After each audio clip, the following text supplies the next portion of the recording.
ಇರುವಂತ ಸ್ಥಾನ ಇದು. ಈ ಸ್ಥಾನದಲ್ಲಿ ಬಿಸಿನೀರಿದೆ, ಹೊರಭಾಗದಲ್ಲಿ ತಣ್ಣೀರಿದೆ. ಎಲ್ಲರೂ ಬಂದು ಇಲ್ಲನ್ನು ಸ್ನಾನ ಮಾಡುವಂತ ಸ್ಥಳ ಇದು. ಗಂಗೆ ಇದು. ಅಲ್ಲಲ್ಲ, ಅವರು ಈಗ ಸ್ವಾಮಿಗಳೆಲ್ಲ ಇಲ್ಲೇ ಸ್ನಾನ ಮಾಡ್ತಿದ್ರಲ್ಲ ಮೊದಲಿಂದ. ಅದೇ ಅದೇ ಗೊತ್ತಾಗ್ತದೆ ನಿಮಗೆ. ಗೋಪುರ ಇದೆ, ಗೋಪುರ ಇದೆ, ಗುರುಗಳು ಇರುವಂತ ಸ್ಥಾನ, ಗುರುಗಳ ಪೀಠ ಅಲ್ಲಿ ಉಂಟು. ಈ ಜಾಗದಲ್ಲಿ ನೋಡಿ ಬಿಸಿನೀರು ನೋಡಿ, ಕೈ ಹಾಕಿದ್ರೆ ಬಿಸಿನೀರು ತಣ್ಣೀರು. ಆಯ್ತು ಸಾಕ್ಷಾತ್ ಗುರುಗಳ ಮೇಲೆ ನಿಂತ ಸ್ವಾಮಿಯ ಪುಣ್ಯ ಸ್ನಾನ ಮಾಡಿ ಭಟ್ರ ಆ ಕಡೆ ಮುಂದೆ ಹೋಗಿ ಸ್ವಲ್ಪ. ಎಲ್ಲರಿಗೂ ಅನುಗ್ರಹ ಆಗಬೇಕಿಲ್ಲಿ. ಭಕ್ತಾದಿಗಳು ಬಂದ್ರು ಕೂಡ ಅನುಗ್ರಹ ಆಗಬೇಕಿಲ್ಲಿ. ಅದನ್ನ ಬೇಡ್ಕೊಂಬರು ಸಿದ್ದರಾಮಯ್ಯ ಜೈ.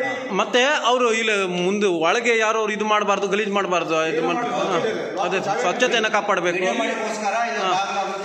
ತೆಗೆದಿದ್ದಾರೆ. ಅದು ಸ್ವಚ್ಛತೆಯನ್ನು ಕಾಪಾಡಬೇಕು. ಇಲ್ಲಿ ಯಾರು ಗಲೀಜು ಮಾಡಬಾರ್ದು.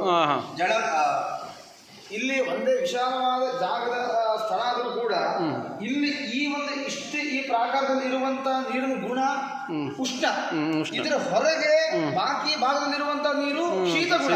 ಅದು ಎಷ್ಟು ವಿಸ್ಮಯ ಅಂದ್ರೆ ಶ್ರೀಧರ ಸ್ವಾಮಿಗಳ ತಪಸ್ಸಿನ ಅನುಷ್ಠಾನದ ಬಲದಿಂದ ಈ ಒಂದು ವಿಚಿತ್ರವಾದಂತಹ ನೀರಿನ ಗುಣ ತೋರ್ತದೆ ಅಷ್ಟೇ.